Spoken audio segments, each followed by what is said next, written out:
Salut tout le monde, je suis devant un très grand et vieux caroubier.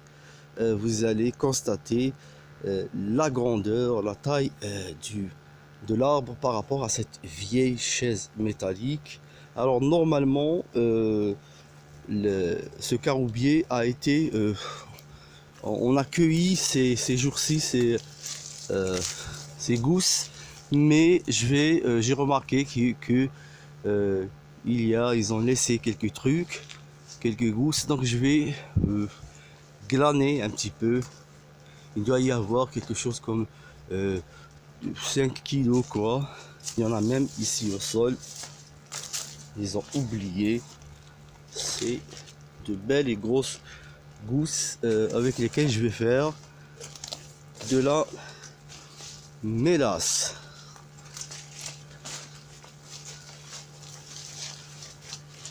C'est vraiment une belle bête.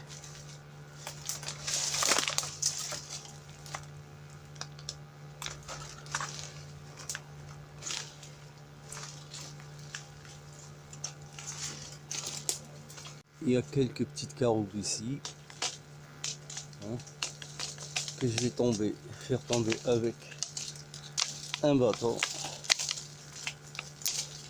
Ça tombe très facilement quand c'est mûr.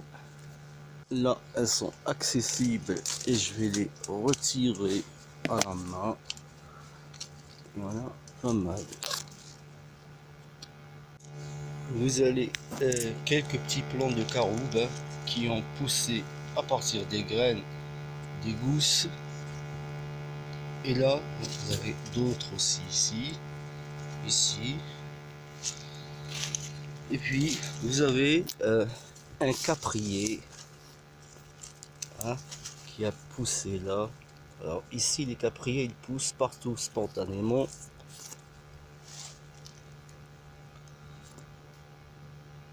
Voilà donc ma petite récolte de caroube. La bassine est remplie. Je crois qu'il faudrait que je la remplisse à nouveau hein, parce qu'il y en a encore dans certains endroits. Et après, on se verra pour faire de la mélasse. C'est une vieille tradition ici. Lorsque on ramasse, on cueille les fruits des arbres, on laisse toujours une petite partie pour les glaneurs et les oiseaux. Voilà. Si on ne le fait pas, eh bien l'année prochaine, l'arbre ne va pas produire. En tout cas, c'est comme ça qu'on croyait dans le passé. Ici, il y a un petit puits, un ancien petit puits du grand-père. Et il y a une surprise, il y a une vigne qui a produit. Donc je vais pas me gêner. Et je vais arracher une grosse grappe de raisin bio.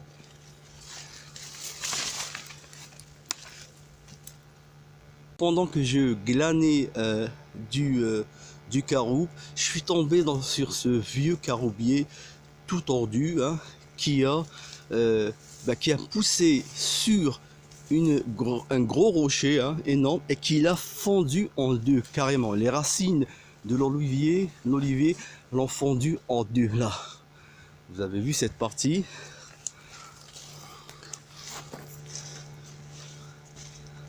La puissance de l'olivier, hein, la puissance des arbres.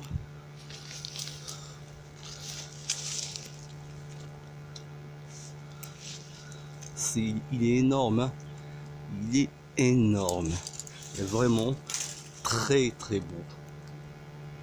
Trouver un autre caroubier qui appartenait au grand-père et qui semble porter encore plus. Il y en a vraiment pour au moins 10 kilos de gousses, mais elles sont un peu difficiles d'accès. Faudrait que je monte.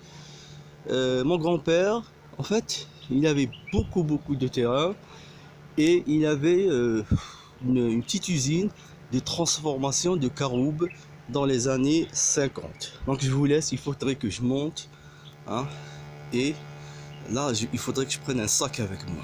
Alors je suis monté hein, et je vois qu'il y en a énormément. Je vais remplir un sac de 25 kg. Je m'attendais pas à ça.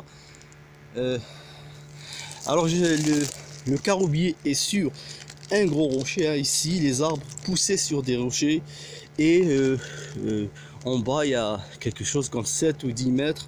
J'espère que ma mère ne va pas voir cette vidéo, sinon elle va me faire une scène terrible. Je suis suspendu dans l'air sur une branche et je suis entouré de très nombreuses gousses de caroube. Je pense que je suis venu pour une... Alors je vais cueillir, je vais arracher et laisser tomber. Je suis venu pour glaner et je me retrouve avec une très bonne cueillette. Il y en a pour une autonomie d'au moins une année, hein, si ce n'est 2 ans. Parce que je consomme une dizaine de kilos de caroube par an. Et là, on a beaucoup plus. Voilà ma petite cueillette du matin. Là, les 2 bassines que j'ai remplies en glanant dans le premier caroubier. Et là, le deuxième, vraiment, carrément un sac de 25 kg. Elles sont très lourdes. Ça doit peser dans les 20 kg. Il y en a encore énormément.